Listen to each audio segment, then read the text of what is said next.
നമ്മളല്ലേ ഉണ്ടാക്കിയത്? വെട്ടിമുറിച്ചതാരാ? വേലിക്കെട്ടുകൾ ഉണ്ടാക്കിയതാരാ? തമ്മ തല്ലിച്ചതാരാ? ഇത് അടിസ്ഥാനപരമായി ചിന്തിക്കേണ്ടതാണ്. അടിസ്ഥാനപരമായി ചിന്തിച്ചിട്ടില്ല. ഉറപ്പ്. അടിസ്ഥാനപരമായി പരിഹാരം നിർദ്ദേശിച്ചിട്ടില്ല. അടിസ്ഥാനപരമായി ഒരു പ്രശ്നമുണ്ടായാൽ, നിങ്ങളൊരു ലളിതമായ ഉദാഹരണം, ഒരു മരം ഉണങ്ങിപ്പോകുന്നു. വിശാലമായ ഇവിടെ ഒരു ആൽമരമുണ്ട്. ഈ ആൽമരത്തിന്റെ നേരെ മേലെ ചന്ദ്രനെ കാണാം നിങ്ങൾക്ക്, അല്ലെ? ആ ആൽമരത്തെ ഒന്ന് സങ്കല്പിച്ചോ. ആൽമരം ഉണങ്ങിപ്പോയി, നന്നായിട്ട് അതിന്റെ ചില്ലകളൊക്കെ ഉണങ്ങിപ്പോയി. അപ്പൊ കുറെ ആളുകൾ വന്നിട്ട് ആ ചില്ലക്ക് പച്ച പെയിന്റ് അടിച്ചു, അതിന്റെ ഇലകൾ പച്ച പിടിപ്പിച്ചു, കൃത്രിമമായി പിടിപ്പിച്ചു, എല്ലാം ചെയ്തു. എന്നാലേ ആ മരത്തിന്റെ ഉണക്കം മാറും ഇല്ല. ഒരു വയോവൃദ്ധൻ വന്നിട്ട് പറഞ്ഞു, കുട്ടികളെ, ആ മരത്തിന്റെ വേരുണങ്ങിയിട്ടുണ്ട്. അതാണ് അടിസ്ഥാനം. അത് പരിഹരിക്കാത്ത കാലത്തോളം ആ മരത്തിൽ നിങ്ങൾ എന്ത് ചെയ്തിട്ടും കാര്യമില്ല. ഞാൻ നിങ്ങളോട് ആത്മാർത്ഥമായിട്ട് പറയുന്നത്, എവിടെയോ വേരുണങ്ങിപ്പോയിട്ടുണ്ട്. മതസമൂഹങ്ങളുടെയും മതാധ്യക്ഷന്മാരുടെയും രാഷ്ട്രീയ നേതാക്കന്മാരുടെയും ഒക്കെ വേരുണങ്ങിപ്പോയിട്ടുണ്ട്. ആ വേര് പരിശോധിക്കുകയാണ് നമ്മളിവിടെ. സത്യം ഞാൻ പറയുന്നത്, മാനവിക സൗഹാർദ്ദ സമ്മേളനം, മനുഷ്യത്വപരമായ സമ്മേളനം, അതാണല്ലോ ഇവിടെ. എങ്കിൽ യഥാർത്ഥ മനുഷ്യത്വം എന്താ? വിശാല മാനവികത. നമ്മുടെ വിഷയം എന്താണെന്നറിയോ നിങ്ങൾക്ക്? വിശാല മാനവികത. വിശാലം എന്ന് പറഞ്ഞ എല്ലാറ്റിനെയും ഉൾക്കൊള്ളാൻ കഴിയുന്ന ഒരവസ്ഥ, എല്ലാം അംഗീകരിക്കാൻ കഴിയുന്ന ഒരവസ്ഥ. അധർമ്മത്തെയല്ല, എല്ലാ മനുഷ്യരെയും, എല്ലാ മതസമൂഹങ്ങളെയും. ഞാനിപ്പോ കഴിഞ്ഞ ദിവസം കൂത്തുപറമ്പ് രക്തസാക്ഷി മണ്ഡപത്തിൽ മിനിയാന്ന് പ്രസംഗിച്ചപ്പോ അവിടെ രാഷ്ട്രീയ ചില വളരെ പ്രമുഖനായ, ആ നാട്ടിലെ വളരെ പ്രമുഖനായ ഒരു രാഷ്ട്രീയ നേതാവ് പ്രസംഗിച്ചപ്പോ അദ്ദേഹം പറഞ്ഞു, എന്റെ മതമാണ് ശരി എന്ന് വിശ്വസിക്കുന്നതാണ് കുഴപ്പം, ബാക്കി തെറ്റാണെന്ന് വിചാരിക്കുന്നതാണ് കുഴപ്പം എന്ന് അദ്ദേഹം ഒരു 3-4 ആവർത്തി പറഞ്ഞപ്പോ ഞാൻ അദ്ദേഹത്തെ ഇരുത്തിക്കൊണ്ട് പറഞ്ഞു, സാർ, ഹരിദാസൻ സാർ, ക്ഷമിക്കണം, ഞാൻ ചെറിയൊരു തിരുത്ത് നടത്താൻ ആഗ്രഹിക്കുകയാണ്. നിങ്ങൾ എല്ലാവരും ശരിക്കും ശ്രദ്ധിക്കണം. നമ്മൾ ചിന്തിക്കാത്തൊരു മേഖലയാ പറയുന്നത്. ചിന്തിക്കണം, ശരിക്കും നമുക്ക് ഉൾക്കൊള്ളാൻ കഴിയും. നമ്മുടെ മനസ്സിൽ ശരിക്കും വിശാലാവും. എപ്പോഴെന്നറിയോ? യഥാർത്ഥ വസ്തു. പലപ്പോഴും തെറ്റിദ്ധരിപ്പിക്കുകയാണ് ചെയ്യുന്നത്. ലോകത്ത് പലപ്പോഴും നമ്മൾ തെറ്റിദ്ധരിപ്പിച്ചിട്ടേ ഉള്ളൂ. കറക്റ്റ്, അതായത് പെർഫെക്റ്റ് നോളജ് എന്നാണ് അതിന് പറയാം. അദ്വൈത ദർശനം എന്ന് പറയുന്ന ഒരു സിദ്ധാന്തം, ശങ്കരാചാര്യരുടെ അദ്വൈത ദർശനം, മാധ്വാചാര്യന്റെ ദ്വൈത ദർശനം, അല്ലെ, രാമാനുജന്റെ വിശിഷ്ടാദ്വൈതം, ഇതൊക്കെ എല്ലാവർക്കും അറിയാം. അതില് അദ്വൈത ദർശനം പറയുന്നതിന് എന്താണ്? പെർഫെക്റ്റ് നോളജിലേക്ക് എത്തിയാലേ മനുഷ്യന് ഇതൊക്കെ മനസ്സിലാവുന്ന. ബ്രഹ്മസത്യം ജഗത് മിഥ്യ ജീവോ ബ്രഹ്മൈവനാപര. പെർഫെക്റ്റ് നോളജ് എന്നാണ് അതിനെ ആര് പറഞ്ഞിട്ടുള്ളത്? വിദ്യാവാചാസ്പതി വി പനോളി. ശങ്കരദർശനം എല്ലാവർക്കും അറിയാം. ഇന്ത്യയിലെ ഏറ്റവും കൂടുതൽ പച്ചപിടിച്ച ദർശനമാണ് ശങ്കരദർശനം. ആ ശങ്കരദർശനത്തെ കുറിച്ച് പറയുന്നിടത്ത് പെർഫെക്റ്റ് നോളജ് എന്ന് പറയുന്ന ഒരു സംഗതിയാണ്. എന്താണ് പെർഫെക്റ്റ് നോളജ്? ഒരു വിഷയത്തെ കുറിച്ചുള്ള സമഗ്രമായ നോളജ്. ഇപ്പൊ വേദം എന്ന് പറഞ്ഞാൽ എന്താ? ചതുർവേദം, ഋഗ്വേദം, സാമവേദം, അഥർവവേദം, യജുർവേദം, ചതുർവേദം. 108 സുപ്രധാനമായ ഉപനിഷത്തുകൾ. 108 സുപ്രധാനമായ 108 ഉപനിഷത്തും എന്റെ കയ്യിലുണ്ട്. അതുകൊണ്ട് ഞാൻ പറയും, 108 ഉപനിഷത്ത്. അതിലേറെ ശ്രദ്ധേയമായ ദശോപനിഷത്ത്, ഈശാവാസോപനിഷത്ത്, ബൃഹദാരണ്യോപനിഷത്ത്, മുണ്ടകോപനിഷത്ത്, കഠോപനിഷത്ത്, ശ്വേതാശേതരോപനിഷത്ത്, അങ്ങനെ തുടങ്ങി, തൈത്തിരീയോപനിഷത്ത്, അങ്ങനെ അനവധി, അല്ലെ, അലോകോപനിഷത്ത്, പല ഉപനിഷത്തുകളും. നമ്മൾ കണ്ടതും കാണാത്തതും അറിഞ്ഞതും അറിയാത്തതും 2000-ത്തിലധികം ഉപനിഷത്തുക്കൾ ഉണ്ടായിരുന്നു എന്ന് പണ്ഡിതന്മാർ ചർച്ച ചെയ്യുന്നു, അല്ലെ. ഭഗവത്ഗീത എല്ലാവർക്കും അറിയാം, 18 അധ്യായമാണ്. ഭീഷ്മപർവം മുതൽ 25-ാം അധ്യായം മുതൽ 42 വരെ മഹാഭാരതത്തിൽ നീണ്ടുകിടക്കുന്ന 18 അധ്യായമാണ് ഭഗവത്ഗീത. അതിനെ ഓരോ ഭാഗങ്ങളായി തിരിച്ചു, അല്ലെ. കർമ്മകാന്ഡം, ജ്ഞാനകാന്ഡം, അല്ലെ, എല്ലാവർക്കും അറിയാം. ഉപാസനാകാന്ഡം. 6 അധ്യായങ്ങളാണ് ഓരോ അധ്യായം. ഓരോ കാണ്ഡത്തിലും 6 അധ്യായങ്ങൾ. അങ്ങനെ 3-6-18 700 ശ്ലോകങ്ങൾ. രാധാകൃഷ്ണൻ പറയുന്നത് അതിലെ പല ശ്ലോകങ്ങളും പിൽക്കാലത്ത് കടത്തിക്കൂട്ടിയാണെന്നാണ്. അപ്പൊ നമ്മൾ വേദത്തെ കുറിച്ച് പഠിക്കുന്നു. അറിവ് എന്നാണ് അതിന്റെ അർത്ഥം. വേദം എന്ന് പറഞ്ഞാൽ എന്താണ്? അറിവ്. എന്തിനെ കുറിച്ചുള്ള അറിവ്? എന്തിനെ കുറിച്ചുള്ള അറിവ്? സർവശക്തനായ പ്രപഞ്ചനാഥനെ കുറിച്ചുള്ള അറിവ്, മനുഷ്യനെ കുറിച്ചുള്ള അറിവ്, ലോകത്തിന്റെ നാഥനെ കുറിച്ചുള്ള അറിവ്, ജീവിതത്തെ കുറിച്ചുള്ള അറിവ്, എന്തിന് ജീവിക്കുന്നു എന്നതിനെ കുറിച്ചുള്ള അറിവ്. The traveler learns that about the road wind up all the way from beginning to end. ഞങ്ങൾ പഠിച്ച കാലത്ത് ഒരു കവിതയിൽ നിന്ന് ഞങ്ങൾക്ക് അറ്റൻഡ് ചെയ്യാണ്ടായിരുന്ന ഒരു സംഗതിയാണ്. എന്താ? യാത്രയുടെ അവസാന ഘട്ടത്തിൽ മനുഷ്യർ എവിടെയെത്തും? ഒരു പാതയം, ഒരു കട്ടിൽ, സ്വർഗലോകം എന്നൊക്കെയുള്ള സങ്കല്പങ്ങൾ മനുഷ്യർ പഠിച്ചിരുന്നു. അവിടെ നിന്നുകൊണ്ട് ഞാൻ നിങ്ങളോട് ആത്മാർത്ഥമായിട്ട് ചോദിക്കുന്നു, എന്റെ മതമാണ് ശരി എന്ന് വിശ്വസിച്ച കുഴപ്പമുണ്ടാവുമോ? ഒരിക്കലുമില്ല എന്ന് ഞാൻ നിങ്ങളോട് പറയുന്നു. ഇല്ല ഇല്ല ഇല്ല. എന്റെ മതമാണ് ശരിയെന്ന് വിശ്വസിക്കാത്ത കാലത്തോളം ഒരു മതത്തിൽ ഒരാളും നിൽക്കരുത് കേട്ടോ. അത് വഞ്ചനയാണ്. ശ്രീനാരായണ ഗുരു പറഞ്ഞ ഏറ്റവും പ്രധാനമായ കാര്യം എന്താ പറയുന്നത്? എന്റെ മതം ശരിയല്ല എന്ന് എപ്പോൾ തോന്നുന്നുവോ ആ നിമിഷം ആ മതം വിട്ടോളണം. അല്ലെങ്കിൽ ആ മതസമൂഹത്തോട് ചെയ്യുന്ന വഞ്ചനയാണ്. നിന്റെ കേവല ശരീരം ആ മതത്തിന് ആവശ്യമില്ല. ആ മതതത്വത്തെ വിശ്വസിക്കാത്ത കാലത്തോളം കേവലം നിന്റെ ശരീരം കൊണ്ട് ആ മതത്തിനൊരു കാര്യമില്ല. ആ നിമിഷം നീ ആ മതം വിട്ടോളണം. ഞാൻ നിങ്ങളോട് ആത്മാർത്ഥമായിട്ട് ചില കാര്യങ്ങൾ പറയും. ഐക്യുണ്ടാകാൻ എല്ലാ മതങ്ങളും ശരിയാണെന്ന് പറയേണ്ടതില്ല. ഇല്ല. ഞാനിപ്പോ നിങ്ങളോട് പറയാം, ഞാൻ ഇസ്ലാമാണ് ശരിയെന്ന് എനിക്ക് വിശ്വസിക്കാം. അതുകൊണ്ട് കുഴപ്പമുണ്ടോ? ഇല്ല. അങ്ങനെ വിശ്വസിക്കുന്ന എണ്ണങ്ങൾ സ്വീകരിച്ചില്ലേ? പിന്നെ എന്താ പ്രശ്നം? ഇസ്ലാം മാത്രമേ ഇവിടെ ഉണ്ടാവാൻ പാടുള്ളൂ ഞാൻ വിചാരിച്ചാലോ? അതാണ് തീവ്രവാദം, അതാണ് ഭീകരം. ഞാൻ നിങ്ങളോട് പറയാം, കുറെ ജ്വല്ലറികൾ ഇങ്ങനെ, ഇതൊക്കെ തെളിവാണ്, നിങ്ങൾ ശരിക്കും നോട്ട് ചെയ്യണം. കുറെ ജ്വല്ലറികൾ ഇങ്ങനെ കണ്ടു. അതിൽ ഏറ്റവും വലിയ ജ്വല്ലറി, ഏറ്റവും കൂടുതൽ വരുമാനം ഉണ്ടാകുന്ന ജ്വല്ലറി, ജനങ്ങൾക്ക് ഏറ്റവും ഇഷ്ടമുള്ള ജ്വല്ലറി, അത് ഇന്നതാണ് അതിന്റെ മുതലാളി പറയുന്നോണ്ട് കലാപം ഉണ്ടാവും? ഇല്ല. ഞാൻ നിങ്ങളോട് 5 ടെക്സ്റ്റൈൽസ് ഉണ്ട് കൊല്ലത്ത് എന്ന് വിചാരിക്കുക, പ്രസിദ്ധമായ. അതിൽ ഏറ്റവും ആനുകൂല്യവും ജനങ്ങൾക്ക് ഏറ്റവും ഇഷ്ടമുള്ള ഒരു ടെക്സ്റ്റൈൽസ് ഉണ്ട്. അവിടെയാണ് ഏറ്റവും കൂടുതൽ കച്ചവടം നടക്കുന്നത്. അതാണ് ഏറ്റവും ഫേമസ് എന്ന് വിചാരിക്കുക. എന്റെ ടെക്സ്റ്റൈൽസ് ആണ് ഏറ്റവും നല്ല ടെക്സ്റ്റൈൽസ് എന്ന് അതിന്റെ മുതലാളി പറഞ്ഞാൽ കലാപം ഉണ്ടാവും? ഇല്ല. പിന്നെ എന്ത് വേണം? ബാക്കി 4 ഇവിടെ നിൽക്കാൻ പാടില്ല, ഇത് മാത്രമേ ഇവിടെ നിൽക്കാൻ പാടുള്ളൂ പറഞ്ഞാലോ കുഴപ്പമായി. ഞാൻ നിങ്ങളോട് പറയുന്നത്, ഹിന്ദു മതം ശരിയല്ല എന്ന് നിങ്ങളുടെ വിശ്വാസമെങ്കിൽ നിങ്ങൾ വേഗം വിടണം. അത് ഇസ്ലാം ശരിയല്ല എന്നൊരു മുസ്ലിം തോന്നുന്നു, അപ്പൊ വിടണം. വഞ്ചനല്ലേ അത്? സത്യല്ലേ സുഹൃത്തുക്കളെ? നമ്മൾ പറയുന്നത് ആ ഹോട്ടലിലെ ഭക്ഷണം ഏറ്റവും പെർഫെക്റ്റ് ആണെന്ന് പറഞ്ഞാൽ ആ ഹോട്ടലിലെ ആള് തീവ്രവാദിയാണ്? അല്ല. ബാക്കിയുള്ള ഹോട്ടലിൽ അത്ര പോരാ. ഞാൻ പറയുന്നത് എന്താ അറിയോ? ഇന്ന മതം ശരിയാണ്, ഇന്ന മതം കുഴപ്പമുണ്ടെന്ന് പറഞ്ഞാൽ അതുകൊണ്ട് പ്രശ്നമൊന്നുമില്ല. പക്ഷെ ആ മതം ഒന്നും നിലക്കാൻ പാടില്ല എന്നൊരാള് വിചാരിച്ചാൽ അപകടമാണ്. അതിന്റെ പേരാണ് അപകടം. അതാണ് അപകടം. ഞങ്ങളത് മാത്രമേ നിലക്കാൻ പാടുള്ളൂ, ഇത് മാത്രമേ നിലക്കാൻ പാടുള്ളൂ, ബാക്കി ഒരാളെയും ഇത് പറയാൻ അനുവദിക്കില്ല എന്നൊരാള് തീരുമാനിച്ചാൽ അവൻ തീവ്രവാദിയോ, അവൻ ഭീകരവാദിയോ? അല്ലെ? അങ്ങനെയല്ലേ? അങ്ങനെയല്ലേ? ഇങ്ങനെ ആലോചിച്ചു. ശരിക്കും സത്യസന്ധമായി നിങ്ങൾ ആലോചിച്ചേ. ഞാൻ ഉദാഹരണം പറയാം. സ്വാമി ചിദാനന്ദപുരി എന്റെ നാട്ടിലൊരു ആശ്രമത്തിലാണ്, പേര് കേട്ടിട്ടുണ്ടാവും എല്ലാവരും. സ്വാമി ചിദാനന്ദപുരിയും ഞങ്ങളും പല വേദികളിലും പല സന്ദർഭങ്ങളിലും പല വിവരണങ്ങളും ഒരുപാട് പി ശിവഗിരി ആശ്രമത്തിലെ ഒരുപാട് സ്വാമിജികൾ, ഈ ഉള്ളവനുള്ള പയ്യപ്പദാസ് ക്ഷേത്രങ്ങളുടെ കേരളത്തിലെ കോർഡിനേറ്ററാണ്.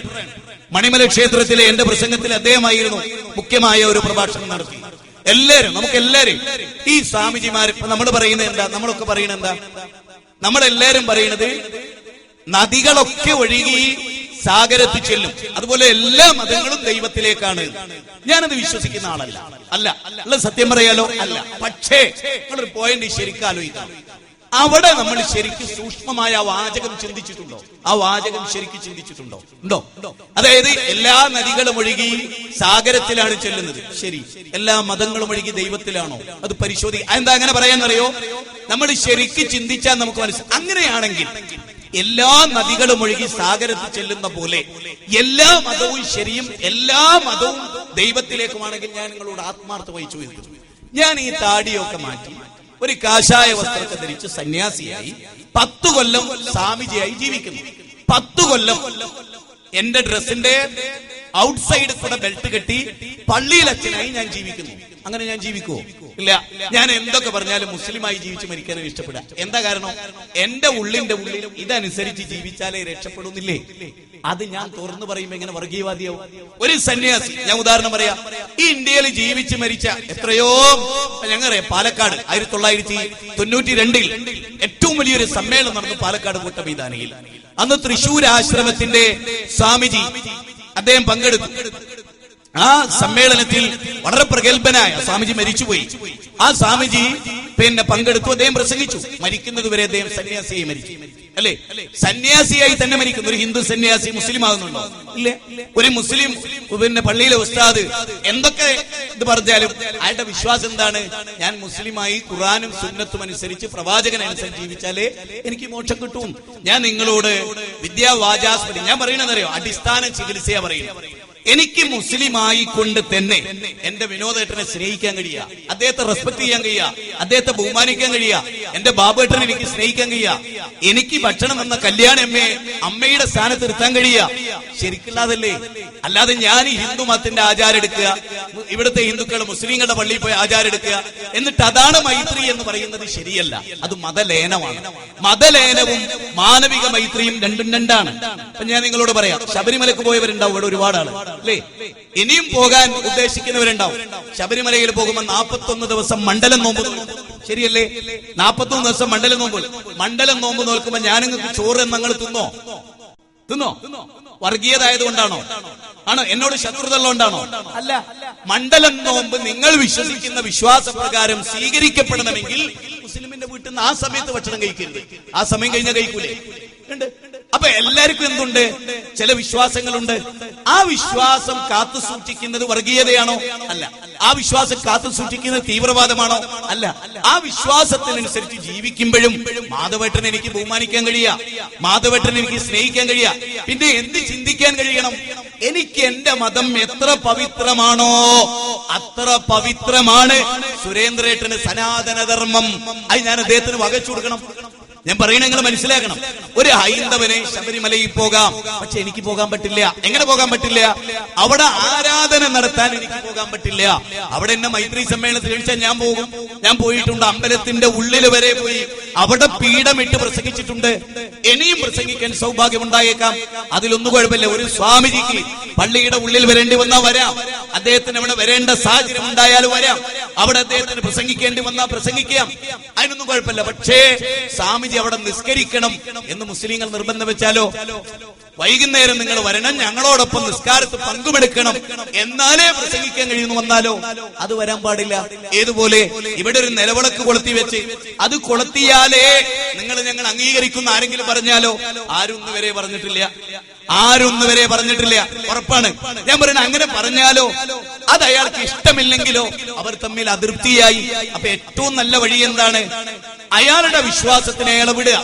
എന്റെ വിശ്വാസം എനിക്ക് വലുതാണ്, ഇത് അംഗീകരിക്കാത്ത അവിടെ കുഴപ്പം. ഞാൻ ഉറച്ചു പറയുന്നു, ഒരു സ്വാമി ചിദാനന്ദപുരി തീർത്തു പറയുന്നു ഹിന്ദുമതാണ് ശരി. അദ്ദേഹത്തിന്റെ പ്രസംഗം 100 കണക്കിന് നെറ്റ് കയറി അങ്ങ് കിട്ടും. അത് പറയണം അദ്ദേഹം എന്നാണ് ഞാൻ പറയുന്നത്. അത് അദ്ദേഹം പറഞ്ഞില്ലെങ്കിൽ അദ്ദേഹം വഞ്ചകനാണ്. ഇസ്ലാമാണ് ശരി എനിക്ക് പറയാം, അതുകൊണ്ടൊന്നും ഇവിടെ കുഴപ്പമില്ല. പക്ഷെ ഞാൻ നേരത്തെ പറഞ്ഞ അപകടം, ബാക്കിയുള്ളതിനോട് എനിക്ക് വെറുപ്പ് തോന്നുക, അതിവിടെ നിലക്കാൻ പാടില്ല എന്ന് തോന്നുക, അതെനിക്ക് എത്ര സ്വീകാര്യമല്ലെങ്കിലും എന്റെ ഒരു വിശ്വാസം ബാലചന്ദ്രന് സ്വീകാര്യമല്ലാത്ത പോലെ. നോക്കേ, പള്ളിയിൽ അച്ഛന്റെ അടുത്ത് പോയി ഈശോ മിശോയ്ക്ക് സ്തുതിയായിരിക്കട്ടെ ചോന്ന് കുരിശു വരയ്ക്കുവോ? ക്ഷേത്രത്തിലെ പൂജാരി ഇല്ലാന്ന് എല്ലാവർക്കും അറിയാം. ക്ഷേത്രത്തിൽ വന്നിട്ട് അവിടെ പള്ളിയിലച്ച ഒരു ആചാരം നടത്തുവോ? ഇല്ലാന്ന് എല്ലാവർക്കും അറിയാം. അപ്പൊ എന്താ? ഇതൊക്കെ നിലനിർത്തിക്കൊണ്ട് തന്നെ അച്ഛനെ ക്ഷണിക്കാൻ നമുക്ക് കഴിഞ്ഞില്ലേ? സ്വാമിജിയെ ക്ഷണിക്കാൻ എനിക്ക് കഴിഞ്ഞില്ലേ? ഇപ്പൊ എന്റെ നാട്ടിൽ ഞാൻ ഒരു മസ്ജിദ് ഉണ്ടാക്കിയിട്ടുണ്ട്, ഒരു പള്ളി എന്റെ വീടിനോട് ചേർന്ന്. ഈ 29-ന് അതിന്റെ ഉദ്ഘാടനമാണ്. അതിൽ സ്വാമിജി പങ്കെടുക്കുന്നുണ്ട്. ഹൈന്ദവ പ്രതിനിധികൾ ഏറ്റവും കൂടുതൽ പങ്കെടുക്കുന്ന ഹൈന്ദവരെയാണ്. അതുപോലെ ക്രൈസ്തവരുണ്ട്, എല്ലാവരും ഉണ്ട്. അങ്ങനെ അവരെ എനിക്ക് പങ്കെടുപ്പിക്കാം. ഒരു മസ്ജിദിന്റെ ഉദ്ഘാടനം. എന്താ അവിടെ? അവര് പറയട്ടെ, അവരുടെ ആശയത്തിൽ തകരാറുണ്ടോ? നമ്മൾ തിരുത്തി കൊടുക്കുന്നു. അതെന്നല്ലേ മനുഷ്യസ്നേഹം? അതെന്നല്ലേ മനുഷ്യസ്നേഹം? ഒരു മാർക്കറ്റ് കയറിയാൽ ഇത് നല്ല ഫിഷാണ്, ഇത് ഒരേ ഫിഷ് തന്നെ, ഇത് നല്ലതാണ്, ഇത് ചീത്തയാണ്, എല്ലാരും അംഗീകരിക്കുന്ന കാര്യമാണ്. ഇന്ന് കൂട്ടായ്മയിൽ, ഇന്ന് ആദർശത്തിൽ തെറ്റുണ്ട്. ഞാൻ ഒന്നുകൂടെ ചോദിച്ചോട്ടെ, നമുക്ക് കഴിയുമോ? നമുക്ക് പറയാൻ കഴിയുമോ? ഒരു മുസ്ലിമിന് തെറ്റ് പറ്റിയാൽ അത് തെറ്റാണെന്ന് എല്ലാ മുസ്ലിങ്ങളും ഒന്നിച്ചു പറയുമോ? അല്ല, തെറ്റുകാരനെ വർഗീയതയുടെ പേരിൽ സംരക്ഷിക്കരുത്. ഇതാണ് ഏറ്റവും വലിയ പ്രശ്നം. ഞാൻ മനസ്സിലാക്കിയെടുത്തോളം ഒരു പ്രശ്നം ഇതാണ്. ഒരു ഹൈന്ദവൻ തെറ്റ് ചെയ്താൽ, ഫോർ എക്സാമ്പിൾ നമ്മുടെ പ്രധാനമന്ത്രി നരേന്ദ്രമോദി, ലോകം മുഴുവനും അദ്ദേഹം യാത്ര ചെയ്യും. നരേന്ദ്രമോദിക്ക് ഒരു തെറ്റു പറ്റിയാൽ അത് തെറ്റാണെന്ന് പറയാൻ നമുക്ക് സാധിക്കും. ഒരു ക്രിസ്ത്യാനിക്ക് തെറ്റുപറ്റിയാൽ അത് തെറ്റാണെന്ന് പറയാൻ സാധിക്കും. BJP, കോൺഗ്രസ്, ലീഗ്, CPM ഇതിലൊക്കെ പറ്റുന്ന തെറ്റ് തെറ്റാണെന്ന് അവരുടെ കൂട്ടായ്മക്ക് പറയാൻ സാധിക്കുമോ? അങ്ങനെ സാധിക്കുമ്പോഴേ നമ്മുടെ നാട് നന്നാവുള്ളൂ. നിങ്ങൾക്കറിയാം, നിങ്ങൾക്ക് എല്ലാവർക്കും അറിയാവുന്ന ഒരു സന്ദർഭം ഞാൻ പറയാം. എല്ലാവർക്കും ഉൾക്കൊള്ളാൻ പറ്റുന്ന ഒരു സന്ദർഭം, മഹാഭാരത യുദ്ധ പശ്ചാത്തലം. മഹാഭാരത യുദ്ധ പശ്ചാത്തലത്തിൽ ദുര്യോധനൻ ഗാന്ധാരിയോട്, ഗാന്ധാരിമാരില്ലാത്തതാണ് നമ്മുടെ രാജ്യത്തിന്റെ ഇപ്പോഴത്തെ പ്രശ്നം. നിങ്ങൾ ശരിക്കും മനസ്സിലാക്കണം. ഗാന്ധാരി ഇല്ലാത്തതാണ് നമ്മുടെ ഒരു പ്രശ്നം. അത് മനസ്സിലാക്കാൻ ഞാൻ നിങ്ങൾക്ക് ഒരു സംഭവം പറഞ്ഞു തരാം. ദുര്യോധനൻ ഗാന്ധാരിയോട് ചോദിക്കണം, അമ്മേ നമ്മൾ ജയിക്കുവോ? നമ്മൾ ജയിക്കുവോ അമ്മേ? ഒരിക്കൽ പോലും ഗാന്ധാരി എന്ത് പറഞ്ഞില്ല? മോനെ നമ്മൾ എന്നാ ജയിക്കാന്ന് പറഞ്ഞില്ല. അമ്മ ഒരു വലിയ തത്വം പഠിപ്പിച്ചു കൊടുത്തു. അതാണ് ഇന്ത്യയുടെ തത്വം. ഇന്ത്യയുടെ ഏറ്റവും വലിയ തത്വം, നമ്മുടെ രാജ്യത്തിന്റെ ഏറ്റവും വലിയ കാര്യം അതാണ്. അമ്മ പറയുന്നത് എന്തറിയോ? യഥോ ധർമ്മസ്ഥതോ ജയ. എവിടെ ധർമ്മമുണ്ടോ അവിടെ വിജയമുണ്ട് മോനെ. മോനെ എവിടെ ധർമ്മമുണ്ടോ അവിടെ വിജയമുണ്ട്. ഞാൻ ആത്മാർത്ഥമായി എന്റെ പ്രശ്നങ്ങൾക്ക് അച്ഛനമ്മമാരോട് ചോദിക്കുകയാണ്, എവിടെയാണോ ധർമ്മം അത് വിജയിക്കട്ടെ എന്ന് നമ്മുടെ മനസ്സ് ശരിക്കും പറഞ്ഞിട്ടുണ്ട്. ഞങ്ങൾ ജയിക്കട്ടെ, ഞങ്ങൾ വളരട്ടെ, മറ്റുള്ളവർ തളരട്ടെ എന്നല്ലാതെ ധർമ്മമാണോ അത് വിജയിക്കട്ടെ, അധർമ്മമാണോ അത് പരാജയപ്പെടട്ടെ, അതാരുടെ കൈകളിലാണെങ്കിലും എന്നൊരു മനസ്സിലേക്ക് നമ്മൾ മാറിയിട്ടുണ്ട്. ഉണ്ടോ?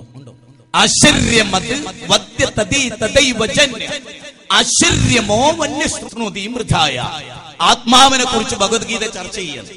യഥാ യഥാ ഹി ധർമ്മസ്യ ഗ്ലാനിർഭവതി ഭാരത അഭ്യുത്ഥാനം അധർമ്മസ്യം തദാത്മാനം സൃജമ്യഹം പരിത്രാണായ സാധൂനാം വിനാശായ ചതുഷ്കൃതാം ധർമ്മസംസ്ഥാപനാർത്ഥായ സംഭവാമി യുഗേ യുഗേ. എന്തായിനെ? ഭഗവത്ഗീതയുടെ 4-ാം അധ്യായം 7-8 ശ്ലോകങ്ങളാണ് അല്ലെ? ഭഗവത്ഗീതയുടെ 4-ാം അധ്യായം 7-8 ശ്ലോകങ്ങളാണ്. അവിടെ പറയുന്നത് എന്താണ്? അവിടെ പറയുന്നത് ധർമ്മത്തിന് ചുതി സംഭവിക്കുമ്പോ, അധർമ്മം കൊടികുത്തി വാഴുമ്പോ ധർമ്മത്തിന്റെ സംസ്ഥാപനത്തിന് വേണ്ടി യുഗങ്ങൾ തോറും അർജുന ഞാൻ അവതരിക്കുന്നു. സാധുക്കളുടെ സംരക്ഷണത്തിനും ദുഷ്ടജനങ്ങളുടെ നിഗ്രഹത്തിനും വേണ്ടി യുഗങ്ങൾ തോറും അർജുന ഞാൻ അവതരിക്കുന്നു. ധർമ്മത്തിന്റെ സംസ്ഥാപനം. ഞാൻ ആത്മാർത്ഥമായി എന്റെ പ്രിയപ്പെട്ട ഹൈന്ദവരോട്, ഞാൻ സന്യാസിമാരോട് ചോദിച്ചിട്ടുണ്ട്, എന്താണ് ധർമ്മം? നമ്മൾ ധർമ്മം ധർമ്മം എന്നിങ്ങനെ കേട്ടു. സനാതന ധർമ്മം ചിരന്തരമായി നിലനിൽക്കുന്നത് നാം പത്തിന്റെ അർത്ഥം. ഓം അസതോമാ സദ്ഗമയ തമസുമാ ജ്യോതിർഗമയ മൃത്യുമാ അമൃതംഗമയ ഓം ശാന്തി ശാന്തി ശാന്തി. എന്താ ശരിക്കും അതിനർത്ഥം? അപ്പൊ നമ്മൾ RSS ഇങ്ങനെ എഴുതിയിട്ട് ഓം എന്ന് കൊടുത്താൽ നമ്മൾ വിചാരിക്കുന്ന അതൊരു പ്രത്യേക ടീമിന്റെ ചിഹ്നമാണ്. നിങ്ങൾ ഓമിനെ കുറിച്ച് പഠിച്ചിട്ടുണ്ട്? ആദി ദ്രാവിഡന്മാർ അവരുടെ സർവശക്തനായ ദൈവത്തെ വിളിച്ച പേരാണ് ഓം എന്ന്. പരബ്രഹ്മവാചകമായ പ്രണവമന്ത്രം എന്നാണ് അതിന്റെ അർത്ഥം. പരബ്രഹ്മവാചകമായ പ്രണവമന്ത്രം. നമ്മളിപ്പോ നാരായണ നാരായണ നാരായണ നാരായണ നാരായണ. എന്റെ കല്യാണി ചേച്ചി, ഞാൻ എപ്പോഴും ഓർക്കുക അവരുടെ ശബ്ദം, നാരായണ നാരായണ. ഞാനൊരു ചേച്ചി, കല്യാണി ചേച്ചി ആ പറയുന്നത് എന്താണെന്നറിയോ? അറിഞ്ഞുകൂടാ കല്യാണി ചേച്ചിക്ക്. സത്യം, നിങ്ങളിൽ എത്ര പേർക്കറിയാം? നമ്മളിൽ എത്ര പേർക്കറിയാം? നാരായണൻ എന്ന സംസ്കൃത പദത്തിന് ആ ആശയത്തിന്റെ അർത്ഥം എന്തറിയോ? നരകൃത ശുഭാശുഭഗ്രാഹിയായുള്ളവനാരോ അവൻ. അതാരാ? നാരായണ നാരായണ എന്ന് പറയുമ്പോ എന്താ ഇതിനർത്ഥം? നരകൃത ശുഭാശുഭഗ്രാഹിയായുള്ളവൻ. നരൻ എന്ന് പറഞ്ഞാൽ മനുഷ്യൻ. മനുഷ്യ ഹൃദയത്തിലെ ശുഭങ്ങളെയും അശുഭങ്ങളെയും അറിയുന്ന സർവശക്തൻ എന്നാണ് അതിന്റെ അർത്ഥം. അത് അറിഞ്ഞു പറഞ്ഞിട്ടുണ്ടോ നാരായണ? ഇല്ല. എന്താ പറയുന്നത്? അത് അറിഞ്ഞു പറഞ്ഞിട്ടില്ല. അറിഞ്ഞു പറയാത്ത, വിദ്യ കൊണ്ടറിയേണ്ടതറിയാതെ വിദ്വാൻ എന്ന് നടിക്കുന്നു ചിലർ എന്ന് പൂന്താനം പറഞ്ഞില്ലേ? അവിടെയാണ് ഞാൻ നിങ്ങളോട് പറയുന്നത്. ഓം എന്ന് പറഞ്ഞാൽ പരബ്രഹ്മവാചകമായ പ്രണവമന്ത്രം. വിശ്വവിജ്ഞാന കോശത്തിലും സംസ്കൃത നിഘണ്ടുവിലും ഓം എന്ന് പറഞ്ഞാൽ പരബ്രഹ്മവാചകമായ പ്രണവമന്ത്രം. അതായത് സാക്ഷാൽ പ്രപഞ്ചനാഥൻ. ഇതുവാൻ വേദക്കൂൺ എന്നാണ്. എന്താ വേദക്കൂൺ? സംസ്കൃതത്തിൽ ഉപയോഗിച്ച പദമാണ് വേദക്കൂൺ. ഒരിക്കലും അശ്രദ്ധ ബാധിച്ചിട്ടില്ലാത്ത കണ്ണുകളോട് കൂടിയവൻ എന്നാണ് വേദക്കുൺ എന്ന സംസ്കൃത പദത്തിന്റെ അർത്ഥം. എന്താ പറഞ്ഞേ? ഒരിക്കലും അശ്രദ്ധ ബാധിക്കാത്ത കണ്ണുകളോട് കൂടിയവൻ. ഖുർആൻ പറയുന്നത് എന്താ അറിയുന്നത്? അല്ലാഹു ലാ ഇലാഹ ഇല്ലാ ഹുവൽ ഹയ്യുൽ ഖയ്യൂം. അല്ലാഹു എന്ന് പറഞ്ഞ ആരാ? ലോകത്തിന്റെ നാഥനാണ്, സർവചരാചരങ്ങളുടെയും അതീശാധികാരിയാണ്, സകല മനുഷ്യരുടെയും സൃഷ്ടാവാണ്. അവന്റെ കണ്ണുകൾ ഇമവെട്ടുന്നില്ല, അവന്റെ കണ്ണുകൾ അടയുന്നില്ല, അവൻ ഒരിക്കലും ഉറങ്ങുന്നില്ല, അവന് മഴക്കമില്ല, അവന് ക്ഷീണമില്ല, അവന് ഉറക്കമില്ല, അവൻ എല്ലാ സമയവും മനുഷ്യരെ കണ്ടുകൊണ്ടിരിക്കുന്നു. വേദക്കൂൻ എന്ന പദത്തിന്റെ അർത്ഥം ഈദുവാൻ എന്ന്, മലദ്വാരമില്ലാത്തവൻ എന്നാണ് ദൈവത്തെ കുറിച്ച് വേദങ്ങൾ വിശേഷിപ്പിച്ചത്. ആ ദൈവത്തെ നമ്മൾ ശരിക്കും അറിഞ്ഞിട്ടുണ്ടോ? അപ്പൊ നമ്മള് ഗൗരവമായി ആലോചിക്കേണ്ട കാര്യമാണ്, ആരാ ദൈവം? ഇന്നുവരെ പഠിക്കാൻ ശ്രമിച്ചിട്ടില്ല എന്നുള്ള അഭിപ്രായക്കാരനാണ്. ആരാ ദൈവം? ശരിക്കും പഠിച്ചിട്ടുണ്ടോ? നമ്മൾ ശരിക്കും ആലോചിച്ചിട്ടുണ്ടോ? ആരാ സർവശക്തനായ പ്രപഞ്ചത്തിന്റെ നാഥൻ? നമ്മൾ എപ്പോഴും എന്തേ ചിന്തിച്ചുള്ളൂ? അപ്പൊ ഞാൻ അതിനെ ലളിതമായ ഒരു ചരിത്രം പറയാതെ നിങ്ങൾക്ക് എളുപ്പത്തിൽ മനസ്സിലാവും. എനിക്കറിയാം, ഉത്ബുദ്ധമായ ഒരു നാടാണ് കൊല്ലവും അതുപോലെ തിരുവനന്തപുരം. കാരണം വിദ്യാഭ്യാസപരമായി, ഭൗതികമായി, ആത്മീയമായുള്ള പഠനമല്ല ഞാൻ പറയുന്നത്. വിദ്യാഭ്യാസപരമായി നല്ല ഉയർന്നു നിൽക്കുന്ന ആളുകളുടെ ഒരു നാടാണ്. സൂചന കൊണ്ട് നിങ്ങൾക്ക് മനസ്സിലാവും. ഞാൻ എന്നും ട്രെയിനിൽ യാത്ര പോകുന്ന ആളാണ്. ഇന്നലെ ഏത് യാത്രകൾ, ലോകത്ത് ഒരുപാട് രാജ്യങ്ങളിൽ പോകാൻ എനിക്ക് അവസരം ഉണ്ടായിട്ടുണ്ട്. മാനവമൈത്രി സമ്മേളനങ്ങൾ പങ്കെടുക്കാൻ എനിക്ക് അവസരം ഉണ്ടായിട്ടുണ്ട്. വലിയ തീർത്ഥാടന കേന്ദ്രങ്ങളിൽ എനിക്ക് അവസരം ഉണ്ടായിട്ടുണ്ട്. ഞാൻ ആത്മാർത്ഥമായി ചോദിച്ചിട്ടാണ്, യാത്രക്കിടയിൽ നമ്മൾ പലരെയും കാണും. എത്ര ചിരിച്ചാലും ചിരിക്കാത്തവരുണ്ട്, താടി വെച്ചവനോട് ചിരിക്കാത്തവരുണ്ട്. എനിക്കറിയാം. സത്യത്തിൽ നമ്മൾ എന്താ ചിരിക്കാത്ത, നമുക്കൊരു തെറ്റിദ്ധാരണ ഉണ്ട്. ആരെയും കുറ്റപ്പെടുത്തിയിട്ട് കാര്യമില്ല. ചുവന്ന ചരട് കെട്ടി ചുവന്ന കുറി തേച്ച ഒരു ഹൈന്ദവ സഹോദരനെ കാണുമ്പോ ഇവൻ മറ്റൊരാട്ടോ എന്ന് വിചാരിക്കുന്നിടത്തേക്ക് എന്തുകൊണ്ട് നമ്മുടെ മനസ്സ് മാറിപ്പോയി? അത് നമ്മൾ ഗൗരവമായി മനസ്സിലായി. ഞാൻ നിങ്ങൾക്കൊരു സംഭവം പറയാം. എനിക്ക് ഒരുപാട് അനുഭവങ്ങൾ ഉണ്ടാകുന്ന ട്രെയിനില്. ഞാൻ ആ ട്രെയിനിൽ എല്ലാവരെയായിട്ട് പരിചയപ്പെടും, എല്ലാവരോടും സംസാരിക്കും. കഴിഞ്ഞ ആഴ്ച എറണാകുളം വന്ന് മടങ്ങവേ ട്രെയിനിൽ എന്റെ ബർത്തിൽ ഇരിക്കുന്നവരൊക്കെ ഹൈന്ദവ സഹോദരങ്ങളാണ്. അവര് ഇവിടുത്തെ വാട്ടർ അതോറിറ്റിയിൽ, ഈ കൊല്ലത്തെ വാട്ടർ അതോറിറ്റിയിൽ വർക്ക് ചെയ്യുന്ന ഉദ്യോഗസ്ഥന്മാരായിട്ടുള്ള ആളുകൾ. അവരുടെ ഒരു പ്രിയങ്കരനായ സുഹൃത്ത് ബഷീർ, മലപ്പുറത്തുകാരൻ, അദ്ദേഹം ക്ഷണിച്ചിട്ട് അദ്ദേഹത്തിന്റെ മകളുടെ കല്യാണത്തിന് പോകുക അവര്. അപ്പൊ ആദ്യത്തിലൊക്കെ എന്റെ താടി കണ്ടപ്പോ അവരെന്നോട് മിണ്ടിയതൊന്നുമില്ല. ഞാൻ അവരോട് ഏറ്റവും ലളിതമായി സുന്ദരമായി പെരുമാറി. സ്വാഭാവികമായിട്ട് ഞങ്ങൾ യാത്ര കഴിഞ്ഞ് വരുമ്പോ അവരെന്നെ കെട്ടിപ്പിടിച്ചു. ഞങ്ങളുടെ കൊല്ലത്തേക്ക് ക്ഷണിച്ചാൽ നിങ്ങൾ വരുമെന്ന് ചോദിച്ചു. നിങ്ങൾ ഞങ്ങളുടെ സാംസ്കാരിക വേദിയിൽ സംസാരിക്കുമെന്ന് ചോദിച്ചു. ഒക്കെ എനിക്ക് അങ്ങനെ അനുഭവം ഉണ്ട്. ഈ കൊല്ലം ടൗണിൽ ഓണത്തിന് ഏറ്റവും മുഖ്യ പ്രഭാഷകനായി എന്നെ തെരഞ്ഞെടുത്തിട്ടുണ്ട്. ആനത്തലവട്ടം ആനന്ദൻ എന്ന MLA അന്ന് സമ്മേളനം ഉദ്ഘാടനം ചെയ്തിട്ടുണ്ട്. എന്തേ ക്ഷണിക്കാൻ കാരണം, ഒരു പ്രഭാഷണം കേൾക്കുമ്പോൾ ആളുകൾ മനസ്സിലാക്കും സത്യം എന്താണ്, അസത്യം എന്താണ്, പറയുന്നത് എന്താണ്, അയാൾക്കില്ലാത്ത വിശ്വാസം എന്താണ്, ഉള്ളതെന്താണ്, ലോകത്ത് ശരിക്കും മതം എന്താണ്, മതവിശ്വാസം എന്താണെന്നൊക്കെ. അങ്ങനെ ഒരു അനുഭവം ഉണ്ടായി. ഒരുപാട് അനുഭവങ്ങൾ. എന്നെ ട്രെയിനിൽ പിടിച്ചു എന്തൊക്കെ ചെയ്തിട്ടുണ്ട്. ശത്രുക്കളാണ്, തെറ്റിദ്ധാരണയാണ്. അവരോട് നമുക്ക് ശത്രുതയില്ല. ഉണ്ടോ? ഇല്ല. നമുക്ക് അവരെ വെറുക്കാൻ പറ്റുമോ? ഇല്ല. മഹാത്മാഗാന്ധി ഒരു യാത്ര പോവുകയാണ്. ഒരു യാത്ര പോകുമ്പോ ഒരു ബ്രിട്ടീഷുകാരൻ മഹാത്മാഗാന്ധിയെ ചവിട്ടി. മഹാത്മാഗാന്ധിയുടെ മുഖത്ത് ചവിട്ടി. മഹാത്മാഗാന്ധിയുടെ 2 പല്ല് പൊട്ടിപ്പോയി, ചോര നിരന്തരമായി ഒലിച്ചു. അപ്പൊ മഹാത്മാഗാന്ധി ചോദിക്കുകയാണ് സായിപ്പിനോട്, സായിപ്പേ നിന്റെ വെളുത്ത കാല്, ശരിക്കും ശ്രദ്ധിക്കണം, സായിപ്പേ നിന്റെ വെളുത്ത കാല് എന്റെ പരിക്കൻ പല്ല് തട്ടി മുറിഞ്ഞോ? പല്ല് ചവിട്ടി കൊഴിച്ച സായിപ്പിനോട് ചോദിക്കണ എന്താണ്, സായിപ്പേ എന്റെ പല്ല് തട്ടി നിന്റെ കാല് മുറിഞ്ഞോ? ചവിട്ടിയവനോട് ചോദിക്കുകയാണ്. അതൊരു അപാര ക്ഷമയാണ്. ആ ക്ഷമയിലേക്ക് നമുക്ക് എത്താൻ കഴിയണം. ശ്രീരാമൻ അങ്ങനെ ക്ഷമിച്ച മനുഷ്യനാണ്. നിങ്ങൾ പഠിച്ചിട്ടുണ്ടോ അറിയില്ല, ചരിത്ര പുരുഷനാണോ അല്ലേ, അത് നമുക്ക് വേറെ ചർച്ച ചെയ്യാം. പക്ഷെ ആ കഥാപാത്രം, വാൽമീകി നിർമ്മിച്ച ആ കഥാപാത്രം, ആ രാമൻ എന്ന കഥാപാത്രം നമ്മൾ ശരിക്കും പഠിച്ചിട്ടുണ്ടോന്ന് നമ്മൾ ശരിക്കും ആലോചിക്കേണ്ടതാണ്. നിങ്ങൾക്കറിയാം, മൗലാന മുഹമ്മദ് അലി ജൗഹർ, മൗലാന അബുൽ കലാം ആസാദ്, ഖാൻ അബ്ദുൽ ഗഫാർ ഖാൻ, വല്ലഭായ് പട്ടേൽ, പണ്ഡിറ്റ് ജവഹർലാൽ നെഹ്റു, ബാലഗംഗാധര തിലക്, ഗാന്ധിജി വ്യത്യസ്ത മതവിശ്വാസികളാ അല്ലേ? നിങ്ങൾക്കറിയാം, ഗോഡ്സെ ഗാന്ധിജിയെ വെടിവെക്കുമ്പോ ഗോഡ്സെ പറഞ്ഞ എന്താ? ഹരേ റാം എന്താ? ഇങ്ങനെ കൈകൂപ്പി പിടിച്ചിട്ടാണ് റിവോൾവർ കൊണ്ട് വെടിവെച്ചത് അല്ലേ? മഹാത്മാഗാന്ധിയോ ഹരേ റാം പറഞ്ഞിട്ടാ മരിച്ചത്. എല്ലാവർക്കും അറിയാം. അവിടെ രാമഭക്തി തുളുമ്പി നിന്നുകൊണ്ടാണ് മഹാത്മാഗാന്ധി മരിച്ചത്. രാമനെ ആരാധിച്ചുകൊണ്ടാണ് മഹാത്മാഗാന്ധി മരിച്ചത്. അള്ളാഹുവിനെ ആരാധിച്ചുകൊണ്ടാണ് മൗലാന അബുൽ കലാം ആസാദ്, മൗലാന മുഹമ്മദ് അലി ജൗഹറിന്റെ ഉമ്മ വിളമ്പിക്കൊടുത്ത ഭക്ഷണം ഒരുപാട് കഴിച്ചിട്ടുണ്ട് മഹാത്മാഗാന്ധി. പക്ഷെ മൗലാന മുഹമ്മദ് അലി ജൗഹറിന്റെ മതം, ആ മതം ഗാന്ധിജി സ്വീകരിച്ചിട്ടില്ല. ഗാന്ധിജിയുടെ മതവിശ്വാസം മൗലാന മുഹമ്മദ് അലി സ്വീകരിച്ചിട്ടില്ല. പക്ഷേ അവർക്ക് പരസ്പരം സ്നേഹിക്കാൻ അത് തടസ്സമായിരുന്നില്ല. നമ്മൾ ഇന്ന് നിർബന്ധം പിടിക്കണമെന്നറിയോ? ഞങ്ങളുടെ മതത്തിന്റെ ആചാരം കൈക്കൊണ്ടാലേ നിങ്ങൾ രാജ്യസ്നേഹികളാകൂ, ഞങ്ങളുടെ മതം സ്വീകരിച്ചാലേ നിങ്ങൾ സഹിഷ്ണുതയുള്ളവരാകൂ. ഇതാരാ നമ്മളെ പഠിപ്പിച്ചത്?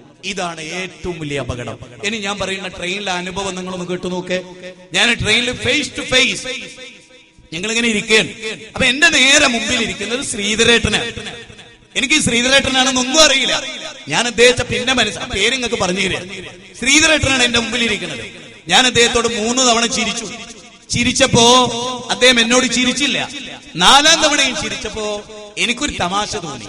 ഞാൻ ശ്രീധരേട്ടന്റെ കാലിൽ ഇങ്ങനെ തോണ്ടിയിട്ട് ചോദിച്ചു, അല്ല ഇന്ന് വീട്ടിൽ നിന്ന് പോരുമ്പോ നോമ്പ് നോറ്റിട്ടുണ്ടോ? ആരോടും ചിരിക്കൂല. അങ്ങനെ ഒരു നോമ്പ് നോറ്റിട്ടാണോ ട്രെയിനിൽ കയറിയത് എന്നാണ് എന്റെ ചോദ്യം. അത് കേട്ടപ്പോ ശ്രീധരേട്ടൻ ചിരിച്ചുപോയി.